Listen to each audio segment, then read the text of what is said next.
Shalom saudara yang dikasihi Tuhan Yesus Kristus. Selamat pagi, selamat berjumpa kembali dalam renungan pada pagi hari ini. Salam sejahtera buat saudara semua dimanapun saudara berada. Damai dan sukacita oleh Roh Kudus melimpah senantiasa dalam hati dan kehidupan saudara semua. Sebelum kita mendengarkan renungan firman Tuhan, mari sama-sama kita berdoa. Bapa kami yang di sorga, Bapa dalam nama Tuhan Yesus Kristus, kami mengucap syukur untuk penyertaan Tuhan dan perlindungan-Mu di sepanjang malam hingga pagi hari ini. Kami bersyukur kami boleh bangun kembali dengan kekuatan dan kesehatan serta berkat Tuhan. Pada saat ini ya Tuhan, kami rindu untuk mendengarkan sabda firman-Mu. Urapi setiap kami, berikan kami pengertian untuk kami dapat semakin memahami akan kehendak-Mu. Terima kasih ya Tuhan. Dalam nama Tuhan Yesus kami berdoa. Haleluya. Amin.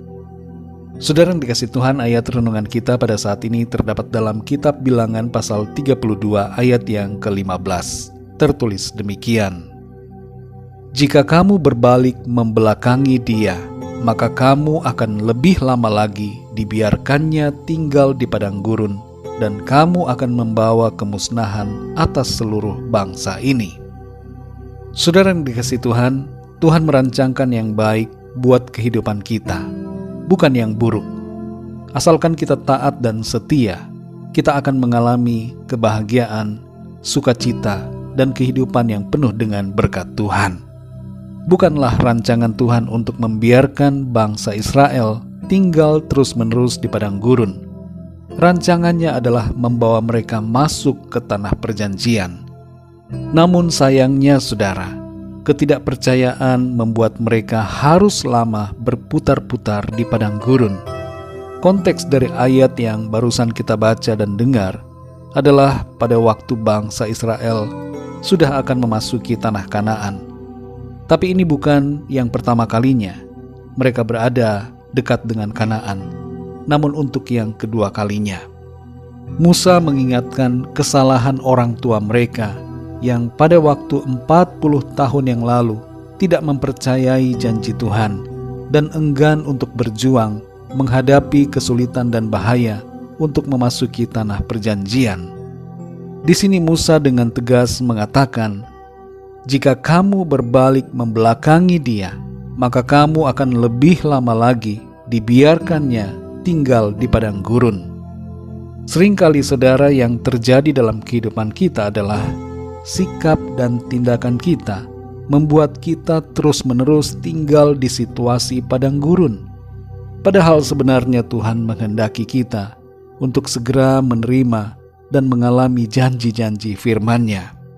Dari ayat ini saudara, kita memahami bahwa ada konsekuensi yang fatal dari sikap ketidakpercayaan dan pemberontakan terhadap perintah firman Tuhan. Kalau kita merindukan untuk mengalami kehidupan yang penuh dengan sukacita, damai sejahtera dan berkat Tuhan, percayalah sepenuhnya pada apa yang Tuhan katakan dan taatlah dengan segenap hati kita. Jangan membelakangi Tuhan. Renungkanlah saudara, hal-hal apa saja yang kita masih kurang dalam ketaatan pada Tuhan. Dalam area apa saja kita masih seringkali gagal memenuhi kehendak Tuhan atau tidak dapat mempercayainya. Mungkin itu adalah masalah pasangan hidup, masalah pekerjaan, usaha, atau berbagai masalah lainnya. Mungkin sikap hati kita masih harus diperbaiki dalam mentaati firman Tuhan. Mungkin pula ada dosa-dosa yang masih kita pelihara sampai hari ini. Waspadalah saudara dengan hal-hal kecil yang kita tidak sadari, yang seringkali menghambat laju perjalanan iman kita dan membuat kita terus berputar-putar dalam situasi persoalan yang sama. Ingatlah apa yang terjadi pada Musa dan Harun yang tertulis dalam Bilangan pasal 20, yang hanya karena kesalahan yang kelihatannya begitu kecil, tapi membuat mereka tidak dapat memasuki tanah perjanjian.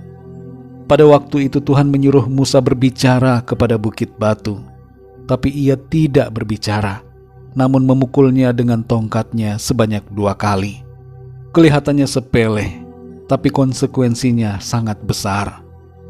Saudara yang dikasih Tuhan, Firman Tuhan hari ini mengajar kita untuk mempercayai Tuhan dengan segenap hati kita dan mentaati segenap perintah-Nya. Ikuti Tuhan tanpa meragukan atau mempertanyakan. Jangan merasa diri kita lebih benar sehingga kita bimbang pada janji firman-Nya. Kalau kita mau mengalami janji Tuhan dan terus melangkah ke level berikutnya dalam perjalanan iman kita, maka percayalah dan taatilah Tuhan. Dalam Mazmur 37 ayat yang kelima dikatakan, serahkanlah hidupmu kepada Tuhan dan percayalah kepadanya, dan Ia akan bertindak.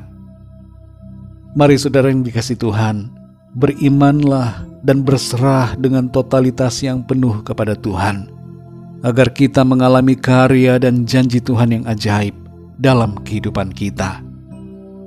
Mari kita berdoa saudara. Kami mengucap syukur ya Tuhan Yesus untuk firman-Mu yang sudah kami dengar pada saat ini, yang mengajar kami untuk tidak membelakangi Engkau, tapi sungguh-sungguh percaya, mengikuti apa yang Tuhan mau, berserah kepadamu secara total, tidak bersandar pada pikiran kami sendiri, tapi sungguh-sungguh percaya dan taat kepada apa yang menjadi kehendak-Mu. Tolong kami Tuhan, pimpin kami Roh Kudus, supaya kami mengerti akan firman-Mu, mengerti apa yang menjadi kehendak-Mu bagi kami, dan hidup seturut dengan apa yang Tuhan mau. Ampuni kami Tuhan kalau selama ini kami masih memberontak terhadap kehendak-Mu. Kami masih hidup menuruti keinginan kami sendiri.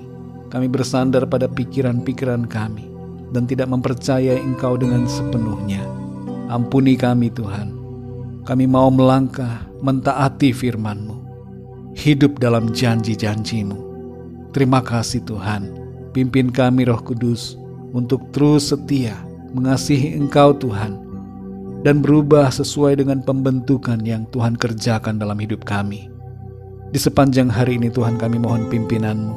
Berkati kami dalam segala apa yang kami kerjakan. Berikan kami hikmat dan pimpinan-Mu ya Tuhan.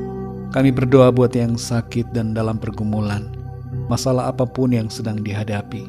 Kami berdoa agar Tuhan Engkau menyembuhkan, memberikan kekuatan, kesehatan, dan jalan keluar, serta pertolongan-Mu yang ajaib atas setiap mereka. Terima kasih Bapa, kami bersyukur dan serahkan semua ke dalam tangan kasih-Mu. Hanya dalam nama-Mu yang kudus, nama Tuhan Yesus Kristus, kami sudah berdoa dan mengucap syukur. Haleluya. Mari sama-sama kita berdoa, doa Bapa kami. Bapa kami yang di sorga, dikuduskanlah nama-Mu, datanglah kerajaan-Mu, jadilah kehendak-Mu di bumi seperti di sorga. Berikanlah kami pada hari ini makanan kami yang secukupnya, dan ampunilah kami akan kesalahan kami, seperti kami pun mengampuni orang yang bersalah kepada kami. Dan janganlah membawa kami ke dalam pencobaan, tetapi lepaskanlah kami daripada yang jahat, karena Engkaulah yang empunya kerajaan dan kuasa dan kemuliaan sampai selama-lamanya. Amin. Terimalah berkat Tuhan. Tuhan memberkati engkau dan melindungi engkau. Tuhan menyinari engkau dengan wajah-Nya dan memberi engkau kasih karunia. Tuhan menghadapkan wajah-Nya kepadamu dan memberikan damai sejahtera. Berkat anugerah dari Bapa Surgawi, cinta kasih karunia dari Tuhan Yesus Kristus, dalam persekutuan dan penghiburan Roh Kudus, menyertai kita semua sekarang ini dan sampai selama-lamanya, dalam berkat nama Tuhan Yesus Kristus. Haleluya. Amin. Puji Tuhan, saudara yang dikasihi Tuhan, saya percaya firman Tuhan menjadi berkat dan kekuatan buat saudara semua, dan Roh Kudus akan menolong saudara untuk lebih lagi memahami kebenaran firman Tuhan. Tuhan Yesus memberkati saudara semua. Selamat beraktivitas dan sampai jumpa dalam renungan yang berikutnya. Haleluya.